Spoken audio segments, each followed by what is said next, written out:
Hello, welcome all. Welcome सभी बच्चों के लिए। आज एक ख़ास सेशन अरेंज किया गया है।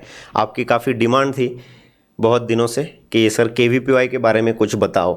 तो मैंने ऐसे सोचा कि केवीपीवाई के बारे में जिसने केवीपीवाई 2 बार क्रैक की है और बहुत अच्छे ऑल इंडिया रैंक से क्रैक की है, उसे ही क्यों ना बुलाए। एंड राइट, आप लोगों में से कुछ लोग जानते होंगे और कुछ लोग नहीं जानते होंगे। So I will introduce first of all mister Vihang. Right, Vihang ने अभी 12th का एग्ज़ाम क्वालिफाई किया है और 11th में भी इसने केवीपीवाई का एग्ज़ाम दिया था और 12th में भी दिया है। तो दोनों एग्ज़ाम्स के उसके स्कोर्स एक्सेलेंट है और रैंक बहुत ही अच्छे हैं। लास्ट टाइम यानी 11th में जब उसने दिया था तो आई थिंक 452 था ना। यस, 452। और अभी इस बार जो दिया है दैट इज़ 241 281 रैंक है विहंग का। तो आपको जितने भी डाउट्स है वो डाउट्स क्लियर हो जाएंगे। बट आपके अगर डाउट्स आपको पूछना है तो कुछ समय बाद आप डाउट्स पूछो। तब तक आज का सेशन जो है ये लाइक इंटरव्यू जैसे कंडक्ट किए जाते हैं ना, वैसे हम विहंग का इंटरव्यू लेंगे आज। राइट, तो विहंग आपको बाकी पूरी इन्फॉर्मेशन देगा, बेसिक से लेकर तो एडवांस तक क्या क्या करना है आपको, बुक्स कौन सी यूज़ करनी है, एग्ज़ाम का पैटर्न क्या होता है और कौन कौन से सब्जेक्ट्स आपके है। पीसीएम ग्रुप है कुछ लोगों का पीसीबी ग्रुप है, तो उसके बारे में भी विहंग आपको गाइड करेगा। So better than your teacher. आपके टीचर हर रोज़ ही बातें करते हैं, तो आज एक नई शख्सियत आपसे बात करेगी विहंग। राइट, तो एग्ज़ाम के बारे में कौन कौन से सवाल आपके माइंड में है, एक बार मैं आपको क्लियर करता हूं कि वो कौन कौन से क्वेश्चंस हैं जिनको विहंग आंसर करेगा वन बाय वन। देखो, केवीपीवाई एग्ज़ाम क्या होती है, सबसे पहला सवाल नंबर 1। उसके बाद केवीपीवाई एग्ज़ाम कौन दे सकता है। राइट, नंबर 3, केवीपीवाई एग्ज़ाम का सिलेबस क्या होता है, सिलेबस क्या होता है, कैसे प्रिपेयर करते हैं एग्ज़ाम के लिए, एग्ज़ाम के लिए मार्क पैटर्न कैसे होता है, यानी pattern of exam her subject के लिए कितने मार्क्स होते हैं, पेपर पैटर्न क्या होता है और उसके लिए बुक्स कौन से यूज़ करने हैं। राइट, सो बेसिकली केवीपीवाई के बारे में सबसे पहला सवाल विहंग को पूछूंगा। Vihang, very good afternoon to you. Good afternoon. हाँ, ये लो। तो विहंग, सबसे पहले ये बताओ कि केवीपीवाई एग्ज़ाम क्यों देते हैं या किस लिए होता है KVPY exam. KVPY exam basically एक स्कॉलरशिप एग्ज़ाम है और साथ ही साथ स्कॉलरशिप कम एंट्रेंस एग्ज़ाम है। और कुछ लोग जेई की प्रिपरेशन के लिए देते हैं, कुछ लोग आईआईएससी और आइजर के एंट्रेंस के लिए देते हैं, कुछ लोग स्कॉलरशिप के लिए देते हैं। तो काफ़ी रीज़न से देने के, लेकिन काफ़ी अच्छी एग्ज़ाम है क्योंकि वो एप्टीट्यूड टेस्ट है। जेई जैसी टेस्ट नहीं है, वो तुम्हारी मेंटल एबिलिटी चेक करती है, सिर्फ फार्मूला रटने की एबिलिटी नहीं चेक करती। तो वो नवंबर में होती है यूजुअली, लेकिन इस साल आई गेस जनवरी एंड में है। 31 जनवरी का है। और इस साल इंटरव्यू भी नहीं है कोई। नहीं, हाँ, वो भी बता बच्चों को कि इंटरव्यू नहीं है तो क्या हो सकता है। तो यूजुअली इंटरव्यू होते हैं सेकेंड लेवल के लिए, लेकिन इस साल सिर्फ एक ही लेवल है, फुल मार्क्स उसके ही रहेंगे। जनवरी 31 को एग्ज़ाम रहेगी। तो I guess most of you 11th के बच्चे हैं यहाँ पे। तो पीसीएम भी चारों होता है कंपलसरी, 25-25 मार्क, 25-25 मार्क का होता है हर सब्जेक्ट। मैं कहूँगा कि सबसे डिफ़िकल्ट मैथमेटिक्स रहता है। बहुत बच्चों को प्रॉब्लम मैथमेटिक्स में आता है क्योंकि वो जेई जैसा मैथमेटिक्स बिल्कुल नहीं होता और सीबीएसई जैसा मैथमेटिक्स बिल्कुल नहीं होता। वो मोर ऑफ मेंटल एबिलिटी और लॉजिकल एप्टीट्यूड टाइप्स मैथमेटिक्स होता है। फिज़िक्स, केमिस्ट्री, बायो स्टैंडर्ड रहते हैं थोड़े से, बायो केमिस्ट्री ईजियर साइड पे रहते हैं, फिज़िक्स नॉर्मल रहता है। तो मैथमेटिक्स के लिए मैं रेकमेंड करूँगा कि आप प्रीवियस ईयर क्वेश्चंस देखो। सबसे पहले किस टाइप के क्वेश्चंस होते हैं वो देखो, उस हिसाब से पढ़ाई चालू करो। और आरएमओ जो है, आरएमओ के प्रीवियस ईयर देख सकते हो, वो सिमिलर टाइप के क्वेश्चंस होते हैं। तो बेसिकली आप फार्मूला रट के या फिर क्वेश्चन सॉल्व करके वो एबिलिटी नहीं डेवलप कर सकते। आपको वो इंट्रिंसिक आप में लॉजिकल एप्टीट्यूड रहा तो आपको मैथमेटिक्स में काफ़ी एडवांसमेंट्स आप कर सकते हो। फिज़िक्स की बात हुई तो कंसेप्चुअल क्वेश्चंस होते हैं काफ़ी। अगर तुमको कंसेप्ट क्लियर है तो काफ़ी इजी जाएगा, कैलकुलेशन ज़्यादा नहीं होता और कैलकुलेटर भी एग्ज़ाम में प्रोवाइडेड रहता है, तो उसका कोई प्रॉब्लम नहीं है। फिज़िक्स में आप H C Verma, D C Pandey, Rajni Khalide जैसे बुक्स करके आप फिज़िक्स कर सकते हो। केमिस्ट्री के लिए केमिस्ट्री काफ़ी आसान होता है कंपैरेटिवली, सर ने अच्छे से करा के दिया था मेरा।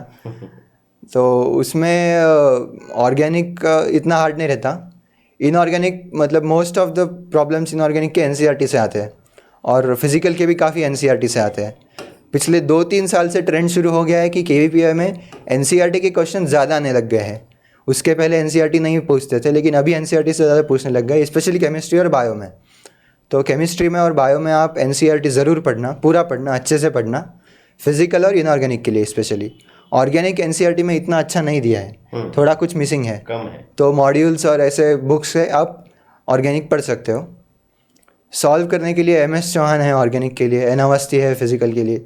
इनऑर्गेनिक के लिए आप एनसीईआरटी के बाहर मत जाओ, क्योंकि ज़्यादा इनऑर्गेनिक से पूछते ही नहीं है। एक तो फिजिकल में केमिकल बॉन्डिंग से ज़्यादा पूछते हैं 11th में, और वो आसान होते हैं, इतने हार्ड नहीं होते हैं। बायो की बात रही तो बायो मोस्टली एनसीईआरटी से आता है, और जेनेटिक्स थोड़ा 12th का आता है, तो जेनेटिक्स भी आपको करना पड़ेगा। लेकिन अगर आप 10th ICSE का पढ़ते हो जेनेटिक्स, तो वो भी इनफ हो जाता है। आपको 12th जेनेटिक्स पढ़ने की पूरी ज़रूरत नहीं, क्योंकि वो काफ़ी वास्ट है। अभी आपको थोड़ा हैवी जाएगा। तो आप अगर 10th ICSE, CBSE नहीं, ICSE का अगर 10th जेनेटिक्स पढ़ते हो, तो आपको उससे काफ़ी मदद हो सकती है। बेसिक सवाल होते हैं। बायो सबसे इजी होता है चारों में से, बस एनसीईआरटी से पूछते हैं। और विहंग एक बहुत सारे बच्चों का ये कहना है कि उनका पीसीबी ग्रुप है, हाँ, तो वो ये एग्जाम 11th में दे सकते हैं, 12th में दे सकते हैं या नहीं दे सकते? ये अगर क्वेश्चन है सभी के लिए। अगर आपका पीसीबी ग्रुप है तो आपको ऑब्वियसली मैथमेटिक्स हार्ड जाता होगा, इसलिए आपने पीसीबी चूज़ किया था। नॉर्मली भी मैथमेटिक्स हार्ड जाता है, और इसके ऊपर केवीपीआई का मैथमेटिक्स उससे हार्ड होता है। जिनको मैथ्स आता है उनको भी डिफ़िकल्ट जाता है 11th में। तो आप ट्राई कर सकते हो 11th में। बेसिकली अगर आपको सिर्फ क्वालिफाई करना है तो पीसीबी के दम पे भी आप क्वालिफाई कर सकते हो। लेकिन अगर आपको अच्छा रैंक लाना है केवीपीआई में, अगर आपको IISc, आइजर, पुणे, कोलकाता जैसे इंस्टीट्यूट्स में 11th में ही क्वालिफाई होना है, तो आपको मैथ्स करना ज़रूरी है। अभी फॉर्चुनेटली जनवरी में है, इसलिए टाइम भी काफ़ी है आपको। तो अगर पीसीबी के हैं तो आपको मैथमेटिक्स शुरू करना पड़ेगा। आरएमओ और केवीपीआई के प्रीवियस ईयर क्वेश्चन से शुरू करो, और RD शर्मा जैसे बुक्स है वो बेसिक है, उनसे शुरुआत करो, और फिर उसके बाद आरएमओ केवीपीआई जैसे सॉल्व करो। आप नोटिस करोगे कि एनसीईआरटी और RD शर्मा जैसे क्वेश्चंस है वैसे केवीपीआई में बिल्कुल नहीं रहते हैं, एकदम अलग टाइप के क्वेश्चंस रहते हैं। तो उसकी प्रिपरेशन आपको सिर्फ प्रैक्टिस से आएगी, ऐसे पढ़ के नहीं आएगी। तो आपको प्रैक्टिस ज़्यादा करनी पड़ेगी मैथमेटिक्स के लिए। और अगर आपको 11th में नहीं करना है तो 12th में आप पीसीबी दे सकते हो। 12th में मैथमेटिक्स कंपलसरी नहीं होता है। 12th में काफ़ी आसान हो जाता है, क्योंकि फिर आप केमिस्ट्री और बायो का पार्ट 2 दे सकते हो, और फिजिक्स का पार्ट 2 छोड़ भी सकते हो, क्योंकि सिर्फ 2 ही सब्जेक्ट चूज़ करने होते हैं पार्ट 2 के लिए। और केमिस्ट्री बायो काफ़ी ईजी होता है 12th में भी, और मैथमेटिक्स तो पूरा ही स्किप कर दिया। तो फिजिक्स का पार्ट 1 ईजी, और केमिस्ट्री का पार्ट 2 पार्ट 1, बायो का पार्ट 2 पार्ट 1। तो वैसे आप अच्छा रैंक ला सकते हो अगर आपको मैथ्स का डर है तो अगर आपको मैथ्स करना ही नहीं है या फिर मैथ्स जमता ही नहीं है, तो आप 11th का छोड़ के 12th का ही फोकस करो, अच्छे से करो, जो सिखा रहे हो वो करो, और रिवीजन करते रहो, और केमिस्ट्री वाले पे अच्छी पकड़ रखो ताकि मैक्सिमम मार्क्स मिले। अगर आप मैथमेटिक्स कर सकते हो तो 11th में अगर आपने दे दिया तो फिर आपको 1 साल आराम से बस पढ़ना है, कुछ करना नहीं है। 11th में एक बार क्वालिफाई हो गए तो फिर टेंशन नहीं। और फिर अगर आप 12th में लेते हो तो अगले साल आपको इंटरव्यू भी देना पड़ेगा। तो वैसा भी आपको सोचना पड़ेगा कि इंटरव्यू के लिए प्रिपरेशन वगैरह एक्स्ट्रा हो। बोर्ड्स के टाइम पे आता है, तो बोर्ड्स का प्रिपरेशन, इंटरव्यू का प्रिपरेशन में थोड़ा टाइम का मैनेजमेंट क्राइसिस हो सकता है। तो और बस, और कुछ क्वेश्चंस रहेंगे? पीसीएमबी के चारों सेक्शंस 11 में सॉल्व करना पड़ता है, या कोई भी 3 सेक्शन किए तो चलता है? 11th में चारों सेक्शन सॉल्व करना पड़ता है। Okay, that is very important बच्चों। ये ध्यान में रखो कि आपको पीसीबी ग्रुप है आपका, लेकिन मैथ्स आप थोड़ा बहुत प्रिपेयर कर रहे हो, तो पेपर में आपको सब कुछ सॉल्व करना है। तो उसमें ऐसा कुछ सेक्शनल कट ऑफ भी होता है क्या? सेक्शनल कट ऑफ नहीं होता कोई। यानी सपोज मैथ्स कम भी सॉल्व किया, हाँ, तो हम चलता है। पीसीबी में कवर कर सकते हैं। हाँ, ज्यादा अगर से सिर्फ ज्यादा क्वालिफाई करना है तो पीसीबी के दम पे भी आप कर सकते हो, कर सकते हैं। लेकिन अच्छा रैंक लाना है तो मैथ्स जरूरी है। यस, मैथ्स बहुत जरूरी। इसमें ना बहुत से डाउट पूछे, सेम डाउट है। वो बोल रहे हैं कि 11th में पीसीएमबी मतलब चारों सब्जेक्ट कंपलसरी है क्या? यस, हाँ, 11th में पीसीएमबी चारों सब्जेक्ट कंपलसरी है। ठीक है। बहुत लोगों के सवाल है कि पीसीएमबी 11th को है क्या? चारों भी तो 11th में है। 12th में सिर्फ पीसीबी है कि पीसीएमबी है? आप कोई भी 3 चूज कर सकते हो पीसीएमबी में से। हाँ, वो भी सवाल थे। Very good. तो पीसीबी आप दे सकते हो। तो हाँ, ये इंपॉर्टेंट चीज है कि आपको बोर्ड में नहीं लेना है, आपको एग्जाम के लिए पीसीएमबी प्रिपेयर करना है। Is that clear? हाँ, इम्पॉर्टेंट पॉइंट है। अगर आपको आईआईएससी में एडमिशन चाहिए, आईआईएससी बैंगलोर जो है, Yes. जो इंडिया का प्रीमियर इंस्टीट्यूट है, तो आपको बोर्ड में मैथ्स कंपलसरी है, बायो कंपलसरी नहीं है। हाँ, ये वाली सबसे बड़ी डिफिकल्टी है सभी की। फिर से बोलो। वापस अगर एक बार इसको हाँ, जरा- अगर आईआईएससी बैंगलोर में आपको एडमिशन लेना है तो first of all maths compulsory है बोर्ड में रखना 12th में, बायो कंपलसरी नहीं है, और AIR 200 के अंदर रैंक चाहिए। AIR 200 आईआईएससी के लिए। अगर आपको कोई भी आइजर्स में एडमिशन लेनी है तो मैथ्स कंपलसरी नहीं है बोर्ड में, तो आप बोर्ड में मैथ्स छोड़ सकते हो अगर आपको आइजर में जाना है तो। अगर आपको, लेकिन मेरे हिसाब से बोर्ड का मैथ्स इतना डिफिकल्ट नहीं होता। फ्रैंकली बोलूँ तो थोड़ा फॉर्मूला रट के भी हो सकता है। बोर्ड का मैथ्स आपको बस 60% चाहिए मैथ्स में, यस। बोर्ड में वो काफ़ी डुएबल है। अगर आप थोड़े हाफ द चैप्टर्स भी करते हो तो भी ऑप्शंस में छोड़ के आप 60% ला सकते हो मैथ्स में। तो अगर आपको आईआईएससी जाना है तो मैथ्स बोर्ड में रखना कंपलसरी है, क्योंकि वो उनका एडमिशन क्राइटेरिया है। और 12th में पीसीएम अगर आप चूज़ करते हो केवीपीवाई के लिए, तो ऐसी बात है कि 12th का केवीपीवाई का मैथ्स जो है वो एक्सट्रीमली डिफ़िकल्ट है। वो कुछ लोग बोलते हैं कि जे एडवांस के लेवल के ऊपर भी जा सकता है, कुछ कुछ क्वेश्चन पार्ट 2 वाला। तो ऐसा है कि जेई वाले बच्चे भी पीसीबी देते हैं 12th में, क्योंकि इतना डिफ़िकल्ट होता है मैथ्स। तो अच्छे रैंक लाने के लिए मतलब वो 1 महीने में बायो पढ़ लेते हैं एनसीईआरटी का और मैथ्स छोड़ देते हैं, इतना डिफ़िकल्ट होता है। तो अगर आप 12th में देते हो तो आई वुड सजेस्ट कि यू डू पीसीबी। पीसीएम काफ़ी हार्ड है। अगर आप मैथ्स के स्टूडेंट हो तो आपका बेस्ट शॉट है 11th। अगर आप बायो के स्टूडेंट हो तो आपका बेस्ट शॉट है 12th। तो वही। Okay, very good. एक क्वेश्चन मैंने अभी अभी पढ़ा है हाँ। कि एमबीबीएस या सपोज नीट और जेई की प्रिपरेशन कर रहे हैं बहुत सारे लोग, लेकिन उनको केवीपीओ भी देकर देखना है कि कैन आई क्वालिफाई और नॉट। तो उन लोगों के लिए सिलेबस का क्या डिफरेंस है? इनके जेई मेंस का, नीट का तुझे तो सब कुछ पता है, तो फिर केवीपीओ का इसका बहुत अलग प्रिपरेशन करना पड़ता है या इसके प्रिपरेशन के साथ साथ वो हो जाएगा? मतलब इसमें सेम क्वेश्चन है कि वो बोल रहे कि केवीपीवाई की पढ़ाई का एमबीबीएस के लिए फायदा है क्या, ऐसा वो क्वेश्चन पूछ रहे हैं। केवीपीवाई की पढ़ाई के लिए एमबीबीएस का फ़ायदा है क्या? जेई के लिए। जेई के लिए। हाँ, दोनों के लिए। आप अगर स्पेसिफिकली केवीपीआई के लिए प्रिपेयर कर रहे हो तो इतना फ़ायदा नहीं है, लेकिन एज अगर प्रैक्टिस दे रहे हो, अगर आपको श्योर शॉट एमबीबीएस या इंजीनियरिंग करना है, आपको श्योरली रिसर्च में जाना ही नहीं है, आपने डिसाइड कर लिया है, तो फिर केवीपीआई एज अ सिर्फ प्रैक्टिस दो आप। ऑनलाइन एग्ज़ाम का फॉर्मेट, वो एटमॉस्फियर, वो प्रेशर जो होता है, उसकी आदत लग जाती है एक बार दे दिया तो। जेई ऑनलाइन है पूरी, तो आपको ऑनलाइन एग्ज़ाम का वो ये हो जाएगा। घर पे ऑनलाइन एग्ज़ाम देना और वहाँ पे सेंटर पे जाके ऑनलाइन एग्ज़ाम देना, उसमें भी फ़र्क होता है। तो आप अगर एज एन ऑनलाइन एग्ज़ाम का प्रैक्टिस दे के देखना चाहते हो तो फिर दे सकते हो। अगर आपको रिसर्च में जाना है तो केवीपीआई इज़ द बेस्ट ऑप्शन, क्योंकि आइजर और आईआईएससी में जेई नीट से भी जा सकते हो, लेकिन वो एक्सट्रीमली डिफ़िकल्ट है। मतलब AIR 100 के अंदर लगता है रैंक, तो वो, और कंपटीशन इतनी ज़्यादा है जेई नीट की, तो वो काफ़ी डिफ़िकल्ट होता है। केवीपीआई इतने लोग नहीं देते कंपैरेटिवली, इसलिए कंपटीशन थोड़ी ईजी हो जाती है। लेकिन अगर आप सिर्फ एमबीबीएस या इंजीनियरिंग कर रहे हो तो सिर्फ एज अ प्रैक्टिस दे सकते हो। आप चूज़ कर सकते हो आपको देना है नहीं देना है, लेकिन आई वुड दे के देखो, मतलब कोई लॉस नहीं है देने में। आप स्पेसिफिकली ऐसा कुछ अलग प्रिपेयर करने की ज़रूरत नहीं है। अगर सिर्फ प्रैक्टिस के लिए दे रहे हो तो जेई नीट का सिलेबस जो है वही करो, नॉर्मल जो जेई की बुक्स है वही करो, आपको क्वालिफाई तो हो सकते हो आप। लेकिन अच्छा रैंक लाना है तो फिर आपको स्पेसिफिकली केवीपीआई की स्टडी करनी पड़ेगी। अच्छा, तो विहंग, इसमें केवीपीवाई का आपने जो प्रिपरेशन किया उसके लिए केमिस्ट्री के लिए, फिजिक्स के लिए और बायो के लिए और मैथ्स के लिए तो आपने बोल ही दिया। कौन से बुक्स ज़्यादातर आपने यूज़ किए? आपका जोर ज़्यादा कॉन्सेप्ट क्लियरिंग और प्रैक्टिस पे ज़्यादा है, राइट? और आपने भी वही किया था। तो प्रैक्टिस के लिए कौन सी बुक्स अच्छी है? ओके, फिजिक्स से स्टार्ट पांडे आपने काफी बार सॉल्व किया था और पूरी सॉल्व की थी मेरे ख्याल से, तो बच्चों को वो एक बताइए। ओके, मैं फिजिक्स से स्टार्ट करता हूँ। यस। फिजिक्स का कंसेप्ट के लिए HC वर्मा और रजनिक हॉलिडे बोल के एक बुक है। रजनिक हॉलिडे एक फॉरेन ऑथर की बुक है, वो उसका इंडियन अडेप्टेशन भी है जेई के लिए। वो अच्छा बुक है काफ़ी, मतलब अच्छे से एक्सप्लेन किया है सब कंसेप्ट उसमें। लेकिन उसका एक बड़ा डिसएडवांटेज है कि काफ़ी लंबी बुक है, टाइम कंज्यूमिंग बुक है।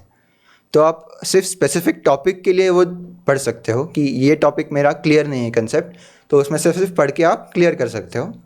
और ऑल राउंड बुक बोलूँगा तो HC वर्मा आप सॉल्व करो, उसका थ्योरी पढ़ो, उसके प्रैक्टिस को मतलब सारे क्वेश्चन एग्जाम्पल भी करो और नॉर्मल एक्सरसाइज भी सॉल्व करो, उसके MCQs भी है, उसके सारे क्वेश्चन सॉल्व करो, एक भी क्वेश्चन मत छोड़ो। और एज ए JEE प्रैक्टिस तो DC पांडे सबको मालूम ही है। केमिस्ट्री में 11th में ऑर्गेनिक के लिए MS चौहान बेसिक वाली, एडवांस वाली नहीं, बेसिक वाली MS चौहान, वो काफ़ी हो जाती है। अगर आप 12th में केमिस्ट्री दे रहे हो तो हिमांशु पांडे और MS चौहान देना है। 11th में कर रहे हो तो ऑर्गेनिक में MS चौहान बेसिक काफ़ी हो जाता है। और हिमांशु पांडे में जो है लेवल 1 और लेवल 2 होता है, तो आप सिर्फ लेवल 1 सॉल्व करो अगर आप 11th में हो तो। Okay okay. और फिजिकल के लिए एनावस्थी काफ़ी है, वो सब वो मतलब ऑल राउंड बुक है। इनऑर्गेनिक के लिए आपको NCERT के बाहर जाने की ज़रूरत नहीं है, वेरी गुड। आप MTG के सॉल्व कर सकते हो इनऑर्गेनिक के लिए, क्योंकि KVPI पे इनऑर्गेनिक का फोकस ज़्यादा नहीं रहता, क्योंकि KVPI एक कंसेप्चुअल एग्जाम है और इनऑर्गेनिक में ज़्यादा कंसेप्ट नहीं होते, ज़्यादा लर्न करने की बातें होते हैं। जैसे फिजिकल और ऑर्गेनिक में कंसेप्ट होते हैं ना ज़्यादा, वैसे इनऑर्गेनिक में होते नहीं हैं। तो इसलिए आप NCERT पढ़ लो, NCERT अच्छे से कर लो। रिसेंट ईयर्स में NCERT से ज़्यादा क्वेश्चन पूछने लग गए हैं इनऑर्गेनिक से, तो इनऑर्गेनिक छोड़ना मत, NCERT से कर लेना। और बायो के लिए NCERT पूरा अच्छे से कर लेना, लाइन टू लाइन अच्छे से आना चाहिए बायो। और फिंगर टिप्स NCERT जो है वो बुक है, वो काफ़ी हो जाती है प्रैक्टिस के लिए। और रेजोनेंस के मॉड्यूल्स है चारों सब्जेक्ट के लिए, वो काफ़ी अच्छे हैं। वो 12th में स्पेशली ज़्यादा यूज़फुल होते हैं, 11th में इतनी यूज़फुल नहीं होते। तो उसमें प्रीवियस ईयर क्वेश्चंस होते हैं, उनके एक्सरसाइज होते हैं, उनका थ्योरी होता है, कुछ एक्स्ट्रा पॉइंट होते हैं जो NCERT या ऐसे टेक्स्ट बुक्स में नहीं मिलेंगे, जो KVPI में आता है, तो वो आप ख़रीद सकते हो। और इसका प्लस पॉइंट ये है कि अगर आप वो रेजोनेंस के मॉड्यूल्स खरीदते हो तो आपको पिछले 10-15 साल का ईयर का एनालिसिस मिलता है कि वेटेज कौन से चैप्टर का ज़्यादा है, कितना है, पिछले साल में कितने क्वेश्चन पूछे हैं, ये साल में कितने क्वेश्चन पूछे हैं। तो वो अगर आप देखते हो तो इस हिसाब से आप पढ़ाई कर सकते हो कि कौन सा चैप्टर में पहले पढ़ूँ क्योंकि उसका वेटेज ज़्यादा है, कौन सा चैप्टर में स्किप भी कर सकता हूँ क्योंकि उसका वेटेज बहुत कम है, क्योंकि जनवरी तक सब करना पॉसिबल नहीं है अच्छे से, तो कुछ कुछ आपको स्किप करना ही पड़ेगा। वो रियलिटी है कि आप जनवरी 31 तक पूरा 11th का नहीं कर सकते, तो कुछ कुछ स्किप करना पड़ता है। तो वो आप वेटेज का एनालिसिस देख के आप डिसाइड कर सकते हो कि आपको ये चैप्टर हार्ड जा रहा है, उसके क्वेश्चंस भी काफ़ी कम है, तो आप उसको छोड़ दो, मैक्सिमम 1 या 2 क्वेश्चन आएंगे तो वो स्किप ही कर देते हैं। सब करने से अच्छा जो अच्छे से करना है वो पूरा ही कर देते हैं। ओके। और विहंग पेपर पैटर्न कैसा है 11th के लिए? ओके, 11th का पेपर पैटर्न है 4 subjects 25 marks each, total 100 marks, 25 25 25 25। तो वो हर 25 में से 15 मार्क पार्ट 1 के होते हैं और 10 मार्क पार्ट 2 के होते हैं। जो पार्ट 1 है उसमें 1 मार्क क्वेश्चंस होते हैं, वो इजी वाले क्वेश्चंस होते हैं। 15 मार्क के part 1 mark easy questions. Part 2 में 5 क्वेश्चंस होते हैं 2 मार्क्स के, तो 10 मार्क हो गए टोटल। वो काफ़ी टफ क्वेश्चंस होते हैं। तो उसमें से केमिस्ट्री में हर बार एक 12th का तो आता है एल्डिहाइड कीटोन वगैरह से, जो 11th में पॉसिबल ही नहीं है करना। तो ऐसे 1-2 क्वेश्चंस डिफ़िकल्ट आते ही केमिस्ट्री फिजिक्स में। तो और मैथ्स पार्ट 2 तो काफ़ी डिफ़िकल्ट होता है। मैथ्स पार्ट 1 भी डिफ़िकल्ट इनफ है, मैथ्स पार्ट 2 उससे ज़्यादा डिफ़िकल्ट हो जाता है। और 12th की बात करूँ तो फिर आप 3 सब्जेक्ट चूज़ करो 4 में से, और उन 3 में से पार्ट 2 के लिए आप सिर्फ 2 सब्जेक्ट चूज़ करो। मतलब पार्ट 1 के लिए 3 सब्जेक्ट और पार्ट 2 के लिए कोई भी 2 सब्जेक्ट। तो जैसे मैंने चूज़ किया था PCB पार्ट 1 के लिए और पार्ट 2 के लिए केमिस्ट्री और बायो, क्योंकि फिज़िक्स थोड़ा हार्ड था, तो इसलिए 20 मार्क जो होते हैं वो एक सब्जेक्ट के लिए और 40-40 बाकी 2 सब्जेक्ट के लिए। अच्छा, और एक बेसिक सवाल है, ठीक है, 10th के परसेंटेज मैटर करते हैं क्या, ऐसे बोल रहा है? 10th के percentage as far as I know doesn't matter, नहीं मैटर करता। कुछ क्वालिफाई मतलब एग्जाम देने के लिए कुछ है क्या, मतलब नहीं नहीं 75% नहीं नहीं नहीं, 12th के मार्क्स मैटर करते हैं। 12th के मार्क्स मैटर करते हैं, ठीक है, बहुत लोगों के सवाल आ रहे हैं। 10th के मार्क्स नहीं मैटर करते, 10th के मार्क्स मैटर नहीं करते, ठीक है, जैसे विभाग ने बोला। और दूसरा क्वेश्चन बहुत लोग पूछ रहे हैं कि बोल रहे हैं इस एग्जाम में हर सब्जेक्ट के लिए कुछ मार्क्स है क्या जो क्वालिफाई होने के लिए लगते हैं? नहीं, हर सब्जेक्ट पर सब्जेक्ट सेक्शनल कट ऑफ नहीं, जो पहले ही बोल दिया। हाँ, सेक्शनल कट ऑफ नहीं है। हाँ, और विहंग ये आपके पीछे मैंने लिखा हाँ। है SA, SB and SS, SX, ये okay. तीन लेवल जो या ये तीन डिफरेंस इसका क्या है, इसके बारे में थोड़ा सा एक्सप्लेन कर दीजिए। 11th जो है उसको बोलते हैं KVPY SA, ओके 12th जो है उसको बोलते हैं KVPY SX, Yeah. और फर्स्ट ईयर में जो दे सकते हैं, मतलब आप फर्स्ट ईयर कॉलेज में हो और तभी भी KVPY देनी है क्योंकि आपको कॉलेज चेंज करना है, आप सेटिस्फाइड नहीं हैं कॉलेज से, तो आप SB दे सकते हो फर्स्ट ईयर में। लेकिन मतलब वो उसका कट ऑफ होता है कि टॉप 10 AIR, टॉप 5 AIR, ऐसा कट ऑफ होता है। ओह माय गॉड, इतना मतलब हाँ, IISc के लिए तो टॉप 1 AIR होता है सिर्फ, मतलब सिर्फ एक ही बच्चा जा सकता है। आइजर पुणे के लिए उस टॉप 2, 3, 4 ऐसा कुछ तो भी है। ये बहुत अच्छा ये सवाल भी हो सकता है, सभी के माइंड में चल रहा है। विहंग, ये IISc ये तो टॉप मोस्ट इंस्टीट्यूट है रिसर्च के लिए इंडिया का, लेकिन आइजर्स में से, आइजर आई थिंक इंडिया में 5 है, 7 है, 7। 7, अभी ये 2 बढ़ गए। तो ये 7 में से कौन से 2 आइजर या कौन से भी 2 या 3 नाम आप बताइए, ताकि इनको ये क्या है एक पिक्चर माइंड में अगर बन जाए ना कि वो इंस्टीट्यूट में मुझे जाना है, तो आप एक बार गूगल पे फोटो डाल के देखिए, सर्च करके देखिए आइजर पुणे या आइजर जो कुछ ये बताएगा, आपको आपके सपने बनने लगेंगे, राइट विहंग? हाँ, तो obviously premier institute IISc Bangalore है, जो आई गेस 1905 से है यहाँ पे, JRD टाटा ने बनाया था। और फिर आइजर जो है रिलेटिवली न्यू है, वो प्राइमरीली UG पे फोकस्ड है। IISc जो है वो प्राइमरीली PG पे फोकस है। ओके मतलब वो प्रोफेसर्स का पूरा एटमॉस्फेयर ही PG पे ज़्यादा भार देता है। आइजर जो है वो केटरिंग टू UG स्टूडेंट्स अच्छा है। तो आइजर में पुणे, कोलकाता, भोपाल जैसे जो है, पुणे और कोलकाता नंबर 1 बोलूँगा मैं। पुणे बायोलॉजी के लिए अच्छा है, कोलकाता फिजिक्स के लिए अच्छा है, और भोपाल थोड़ा केमिस्ट्री के लिए अच्छा है। तो अगर आपने पहले ही डिसाइड कर लिया कि मुझे केमिस्ट्री में रिसर्च करना है, तो आप भोपाल चूज़ करिए। और वो ऑब्वियसली तुम्हारे रैंक पे डिपेंड करता है, तुम्हें जो मिलेगा, तुम जो चूज़ करेंगे वो तुम्हें मिलेगा ऐसा ज़रूरी नहीं है। अगर तुम्हारा रैंक अच्छा हो तो तुम्हारा फर्स्ट प्रेफरेंस तुमको मिल जाएगा। और पुणे बायोलॉजी के लिए अच्छा है, और कलकत्ता फिजिक्स के लिए। बाकी बहरामपुर है, तिरुवनंतपुरम है, ऐसे बहुत कुछ है, लेकिन वो इतने अच्छे नहीं हैं। वो मतलब आई वुडंट रिकमेंड कि आप एज अ रिसर्च करियर वहाँ पे जा सकते हो। मतलब जा भी सकते हो, लेकिन पुणे, कोलकाता, भोपाल जैसे जो प्रीमियर इंस्टीट्यूट्स है वो उतने प्रीमियर नहीं है, अभी डेवलपमेंट फेज में है थोड़े से वो। Okay okay, very good very good.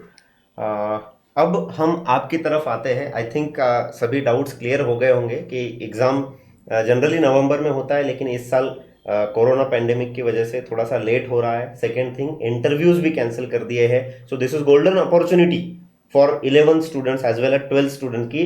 अगर इस अटेम्प्ट में आप उसको क्रैक कर लेते हो तो आपका इंटरव्यू ना होने की वजह से कंप्लीटली एग्जाम बेस्ड सिलेक्शन आपका हो सकता है, अच्छा रैंक आप ला सकते हैं, राइट? और बाकी बुक्स के बारे में हो गया, एग्जाम पैटर्न के बारे में हो गया, जॉब्स के बारे में पूछ रहे हैं, करियर अपॉर्चुनिटीज़ के बारे में पूछ रहे हैं। Career opportunities, yes that is very important. तो करियर अपॉर्चुनिटीज़ इन KVPY, तो KVPY जो है, आप वो एग्ज़ाम एंट्रेंस एग्ज़ाम के जैसे देते हो, तो आपको रिसर्च मतलब BS और MS, बेसिक साइंसेस और master in sciences, bachelors in sciences और मास्टर इन साइंसेस, वो डिग्री मिलती है।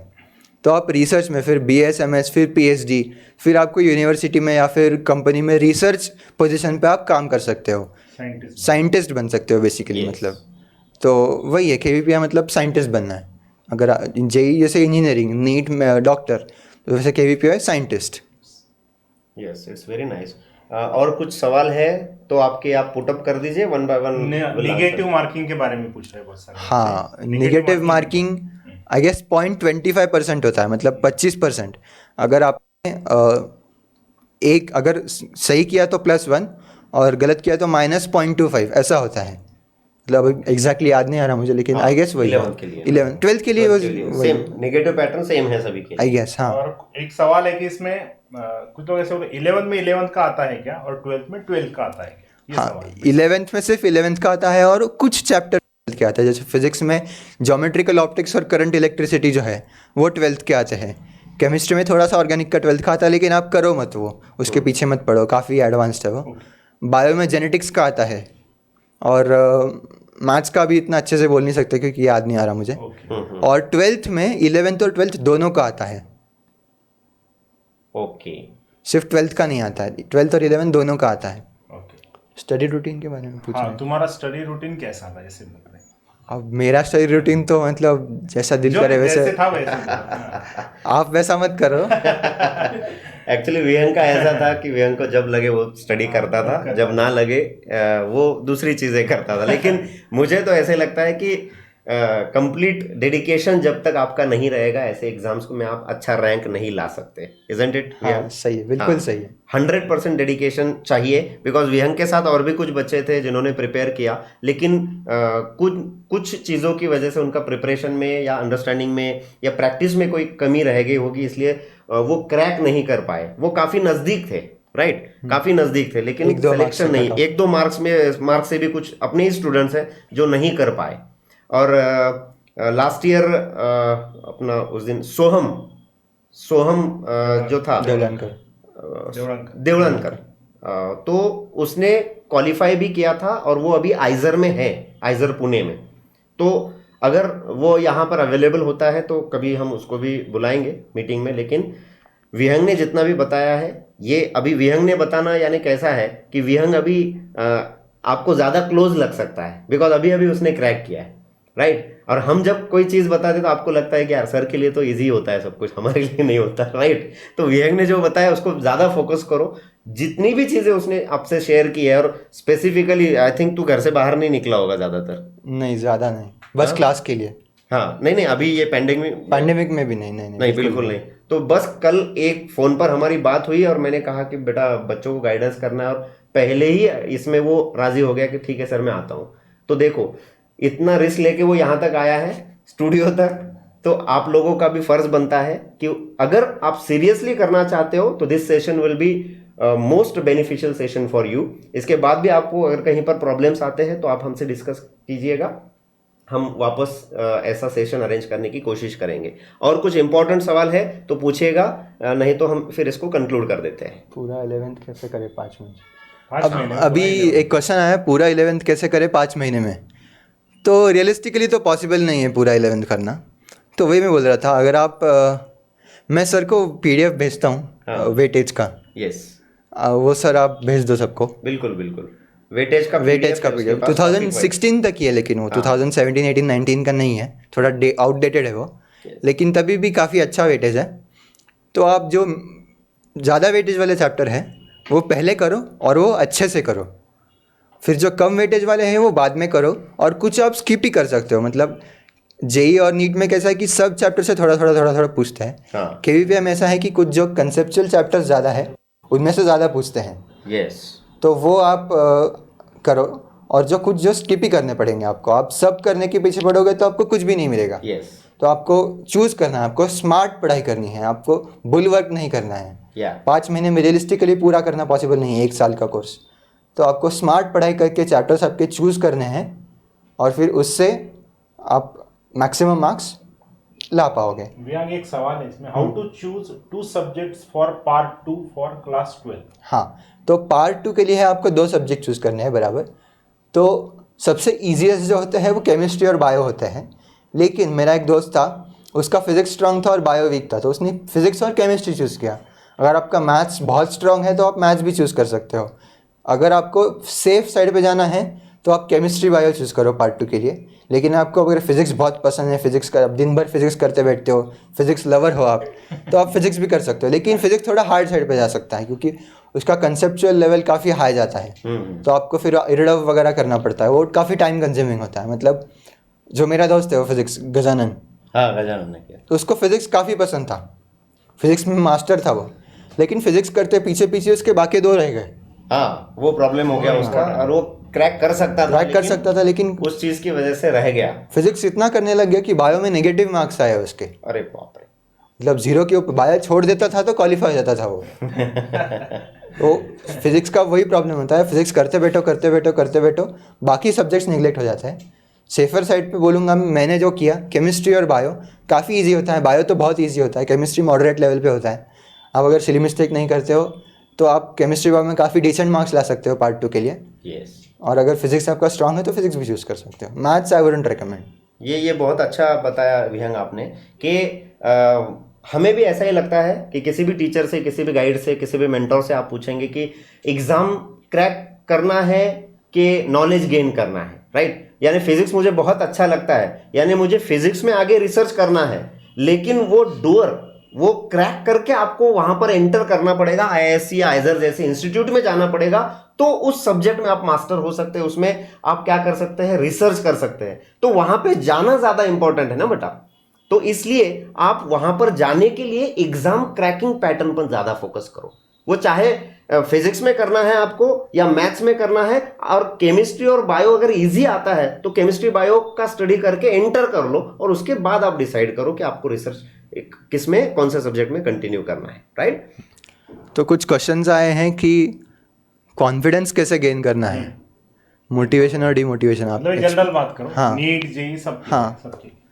तो अगर आप एग्ज़ाम से डरते हो तो आपका परफॉर्मेंस नॉर्मल से कम आता है। ये मैंने खुद के एक्सपीरियंस से देखा है और बाकी के आजू बाजू के फ्रेंड्स से एक्सपीरियंस से देखा है। अगर वो एज ए वर्कशीट देते हैं तो उनके मार्क्स बहुत अच्छे आते हैं, लेकिन अगर आप वो डरते हैं तो उनके मार्क्स हमेशा हमेशा कम आते हैं। ये 99% ट्रू होता है। तो आप पहले डरो मत एग्ज़ाम से।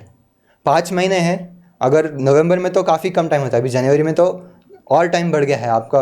आप एक तरीके से लकी हो कि आपको जनवरी 31 तक टाइम है, और इंटरव्यू के लिए भी प्रिपरेशन की ज़रूरत नहीं है। तो 5 महीने हैं, टाइम कम भी है, टाइम ज़्यादा भी है, तो आप स्मार्ट पढ़ाई करके आप कर सकते हो बिल्कुल। आपको बस कंसिस्टेंटली पढ़ाई करते रहना है और पीछे का भूलना नहीं है। आगे आगे करते हुए अगर आप पीछे का भूलते हो तो प्रॉब्लम हो जाता है। तो डेली रिवीजन काफ़ी इंपॉर्टेंट है। एक बार बस पढ़ो, आप जितने बार रिवाइज करोगे उतना आपका रिवीजन का टाइम कम होते जाएगा, मतलब आप जल्दी रिवाइज कर पाओगे पिछला। पहले रिवीजन को ज़्यादा टाइम लगेगा, लेकिन जैसे जैसे आप डेली रिवीजन करोगे वैसे वैसे रिवीजन का टाइम कम हो जाएगा। 10, 5, 2 मिनट में भी एक चैप्टर हो जाता है अगर आप बहुत रिवीजन करते हो तो। क्या बात है। फिर आगे का आप ज़्यादा टाइम दे सकते हो नए चैप्टर्स के लिए। तो रिवीजन करना इंपॉर्टेंट है, क्योंकि मोस्ट ऑफ द स्टूडेंट्स का वही प्रॉब्लम होता है कि अभी जो सिखाया है वो आता है, लेकिन 2 महीने पहले जो सिखाया है वो भूल गया हूँ मैं। तो वो प्रॉब्लम आप मत होने दो, आप स्मार्ट रहो, रिवीजन करते रहो। मोटिवेशन की बात है कि आपको अगर सिंपली है कि भाई करियर अच्छा करना है, आपको ज़िंदगी में कुछ अच्छा बनना है, तो आपको ये एग्ज़ाम देनी ही पड़ेगी। मतलब वही मोटिवेशन है। आप अगर अभी आलस करते हो तो फिर आप पूरे लाइफ आप रिग्रेट कर सकते हो कि यार मैं थोड़ी वो 2 साल और मेहनत करता था, 1 साल और मेहनत करता था तो मैं और अच्छे इंस्टीट्यूट में जा सकता था। तो वो थोड़ा है कि आई थिंक ये तो मैसेज ऑफ द डे रहेगा इनके लिए, है ना। बिकॉज आपको आपका ड्रीम फुलफिल करना है तो आपको यहीं पर मेहनत करना है, नहीं तो आप रिग्रेट करेंगे बाद में कि और थोड़ी सी ज़्यादा मेहनत करते थे तो हम वहाँ पर पहुँच सकते थे। तो बेटर है ना कि पूरी लाइफ रिग्रेट करने से अच्छा है कि ये 2 सालों में आप पूरा जी जान लगा के 100% नहीं, मोर देन 100% दे के स्टडी करो। और जो एक्स्ट्रा पार्ट अभी आपका यानी ऐसा हो सकता है कि फिजिक्स, केमिस्ट्री, बायो या मैथ्स, इनका जो क्लासरूम में सिलेबस चालू है वो तब तक खत्म ना हो, लेकिन आपका केवीपीआई का जितना करना है आपको अकॉर्डिंग टू वेटेज, वो आपको किसी भी हालत में कंप्लीट करके एग्जाम क्रैक करना है, राइट। हाँ, ये एग्ज़ाम ऑब्जेक्टिव बेस्ड है। क्वेश्चन था कि ऑब्जेक्टिव है सब्जेक्टिव, पूरा ऑब्जेक्टिव बेस्ड, Objective है। पूरा ऑब्जेक्टिव बेस्ड है। और अच्छा वेदांत, तुम्हारा मोटिवेशन कौन है ऐसे पूछ रहे हैं? मोटिवेशन तो ऐसा कुछ नहीं है, मतलब मेरे को रिसर्च में, ड्रीम, हाँ रिसर्च में करना ही उसका है। ड्रीम ही उसका मोटिवेशन है। 9th से मैंने डिसाइड करके रखा था कि मुझे रिसर्च में ही जाना है। 9th से उसने डिसाइड किया था, ध्यान में रखना। क्या बात है। तब तो फिर केवीपीआई के अलावा कोई बेटर ऑप्शन है ही नहीं, तो इसलिए वही मोटिवेशन था कि यार रिसर्च में इंजीनियरिंग और मेरे को डॉक्टर नहीं बनना है।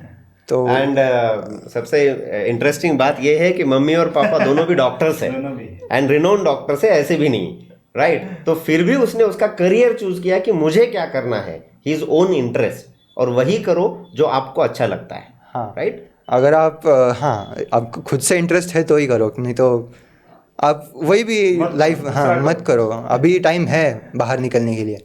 अगर आप फोर्स्ड हो कोई रीज़न की वजह से तो आप रिकन्सिडर करो आपके लाइफ चॉइसेस, क्योंकि अभी आप लड़के अगर आप अपने मन की करियर चूज़ करते हो आप पूरे लाइफ में आप खुश रहोगे। अगर आपको डॉक्टर, इंजीनियर, रिसर्च नहीं करना है तो मत करो, मतलब सर का लॉस है उसमें, बच्चे निकल जाएंगे। लेकिन नहीं बेटा, हमारा तो लॉस है ना। हम तो ऐसा सोचते हैं कि यहाँ पर आया हुआ हर बच्चा ना वो जहाँ पर जाना चाहता है वहाँ पर पहुँच जाए। सही बात है। Yes, that's more important. And thank you Vihang for coming today. तो आज इस सेशन से जितने भी डाउट्स क्लियर हो गए होंगे, आई थिंक वो बाकी कहीं रिकॉर्डेड में वगैरह नहीं होते थे, राइट। डाउट्स और भी कुछ है क्या आपके क्वेश्चंस वगैरह? कुछ नहीं, जनरल KVPI सिलेबस मोर और लेस भेज दूंगा मैं आपको उसका, वो तो हाँ, आपको मैं भेज यहाँ देता पे हूँ सबको। मिल भी जाएगा ना वेबसाइट हाँ। पे। मैं अभी इंस्टीट्यूट शुरू अभी एडमिशन पूरा प्रोसेस हुआ नहीं है, लेकिन मैं आइजर पुणे में हूँ, मतलब most of the time mostly आइजर Pune में आइजर मोस्टली उसको आइजर पुणे मिल रहा है। 99% चांसेस वही है रैंक के हिसाब उसका ऑल इंडिया रैंक 281 है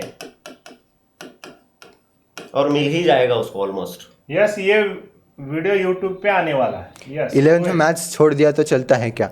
अगर आपको सिर्फ क्वालिफाई करना है तो चलता है, लेकिन अगर आपको अच्छा रैंक लाना है तो नहीं चलता है, आपको मैथ्स करना पड़ेगा। अगर आपको मैथ्स पसंद नहीं है तो आप 12th में ही दे दो। That's more better option. Success story तो अभी शुरू भी नहीं हुई है यार। अरे सक्सेस स्टोरी तो अभी विहंग का अभी बाकी है। एक्चुअल विहंग बाहर आना बाकी है।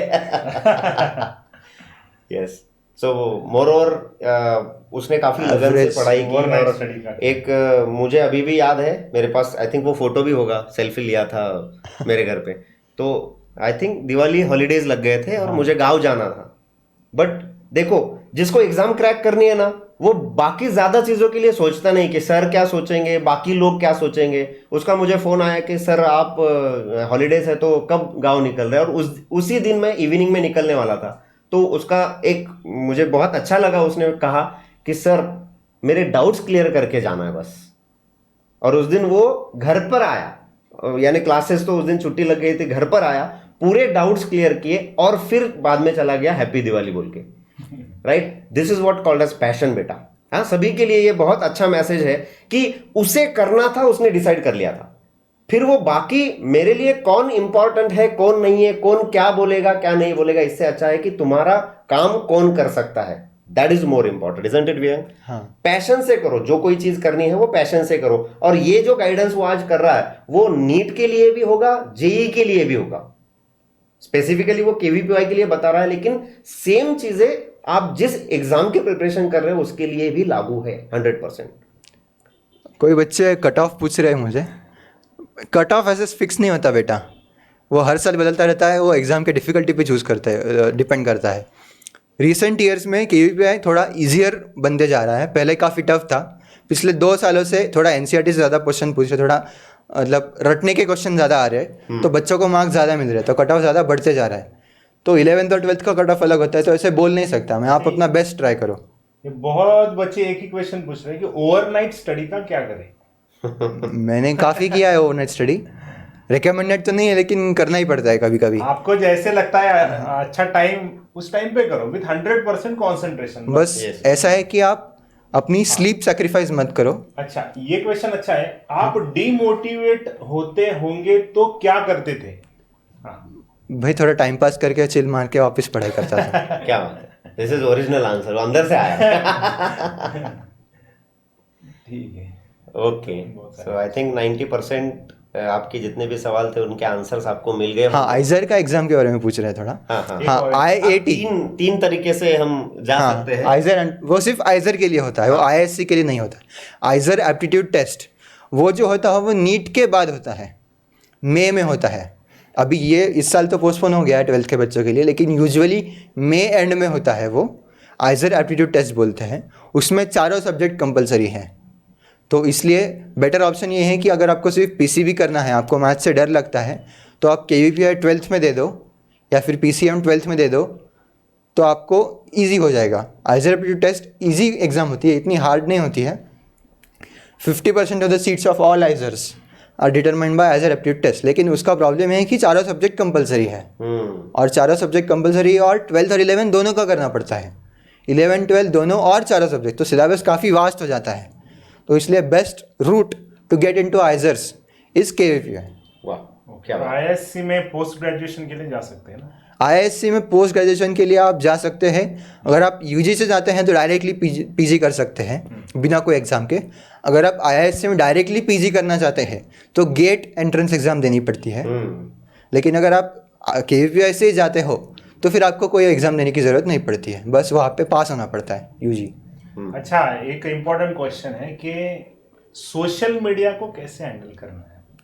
है ना? अभी मोबाइल तो तेरे मोबाइल पास तो व्हाट्सएप था, सब नहीं कुछ, व्हाट्सएप एंड्रॉइड नहीं, मोबाइल था ना? एंड्रॉयड मोबाइल था तो मेरे उसमें पास। क्या क्या कौन कौन से ऐप्स उसके रखते थे? उसके पास पहले बहुत छोटा फोन था। हाँ, हाँ। हाँ, सादा वो अभी फोन था पहले। एंड्रॉयड फ़ोन तो था, लेकिन सोशल मीडिया तो मेरा मोस्टली यूट्यूब ही था और कुछ नहीं था। और वो भी काम के लिए। मतलब टाइम पास भी करता था, ऐसा नहीं है, सिर्फ पढ़ाई नहीं करता था। लेकिन मतलब इंस्टाग्राम व्हाट्सएप वगैरह मेरे को तो मतलब अपील नहीं करते इतने, क्योंकि टाइम वेस्ट होता है। वो तुम्हारे कॉमर्स वाले बच्चे होते हैं, वो उनको 2-2 घंटा बात करना होता है, उनको कुछ काम नहीं रहता है। आर्ट वाले होते हैं, कुछ डिसरिस्पेक्ट नहीं, लेकिन उनका सिलेबस कम है साइंस के बच्चों से, वो 2-2 घंटे बात करने की बात करते हैं, फिर आप नहीं भी वो नहीं बोल सकते। इसलिए मैं इंस्टाग्राम तो डीएक्टिवेट करके रखा था। व्हाट्सएप तो अभी मैंने 12th के बाद डाउनलोड किया। और सोशल मीडिया पे स्नैपचैट वगैरह तो मेरे को पसंद ही नहीं, जान दो। लिमिटेड यूज करना लिमिटेड, है हाँ, आपको। मतलब ज़्यादा मत यूज़ करो। टाइम पास के लिए आप मतलब आप देख सकते हो, लेकिन ज़्यादा मत करो। आप ब्रेक में यूज़ देख सकते हो। आप ऐसे प्राइमरी मोबाइल और बाद में पढ़ाई ऐसे मत करो। आप थक गए पढ़ाई करके बहुत, फिर उसके बाद थोड़ा 15 मिनट आधा घंटा ऐसा ब्रेक करके कर सकते हो। ओके। क्वालिफाई करने के क्या बेनिफिट है? स्कॉलरशिप मिलती है, लेकिन स्कॉलरशिप तभी मिलती है जब आप आइजर और आईआईएससी में जाते हो। तो ओके। अगर आप इंजीनियरिंग और मेडिकल करते हो तो स्कॉलरशिप नहीं मिलती है। अप्लाइड साइंसेस में स्कॉलरशिप नहीं मिलती है, सिर्फ एडमिशन प्योर जरूरी है आपको। एडमिशन आपको आइजर आईआईएससी में मिलना ज़रूरी है। 80,000 rupees per year for the first 3 years मिलता है आपको, और उसके बाद 1 लाख रुपए पर ईयर आपको बाकी के 2 साल के लिए मिलता है। तो टोटल कितना? ये पहले 4,40,000। हाँ, पहले 3 साल के लिए है ना? 5 साल में मिलके, हाँ, पहले 3 साल के लिए 80,000। बराबर है। 4,40,000 रुपये आपको स्कॉलरशिप में मिलता है। उसमें आपका पूरा एडमिशन का खर्चा सब कुछ निकल जाता है। आप सेव करके भी रख सकते हो फ्यूचर के लिए, कुछ भी आप डिसाइड करो। आपका पैसा है, आपका चॉइस है, उड़ा भी सकते हो सब। Which field has more scope? Which field has more scope? जिसमें आपको इंटरेस्ट है ना, हाँ, उस फील्ड में ज्यादा स्कोप होता हाँ, है, isn't it? हाँ, सही है। आप पैसे के पीछे मत पड़ो ज़्यादा। आप पैसे के पीछे पड़ गए तो आप अनहैप्पी रहोगे। आपको अगर डॉक्टर बनने में इंटरेस्ट है, डॉक्टर बनो। डॉक्टर में भी पैसा है, इंजीनियरिंग में भी पैसा है। साइंस में फ्रैंकली बोले तो थोड़ा कम पैसा है डॉक्टर इंजीनियरिंग से, लेकिन मुझे पर्सनली फुलफिलमेंट साइंस में मिलेगी डॉक्टर और इंजीनियरिंग से ज़्यादा। डॉक्टर इंजीनियरिंग में हैप्पी नहीं रहूँगा, इसलिए I am okay with less money, but I will be happy doing my job. That's why I chose research as a career. Vihang, आज तूने तो मुझे भी खुश कर दिया भाई। हाँ, इतनी क्लैरिटी अगर थॉट्स में किसी के होती है ना बेटा, इसके लिए कम से कम 35 या 40 साल उम्र होनी पड़ती है। क्या सर?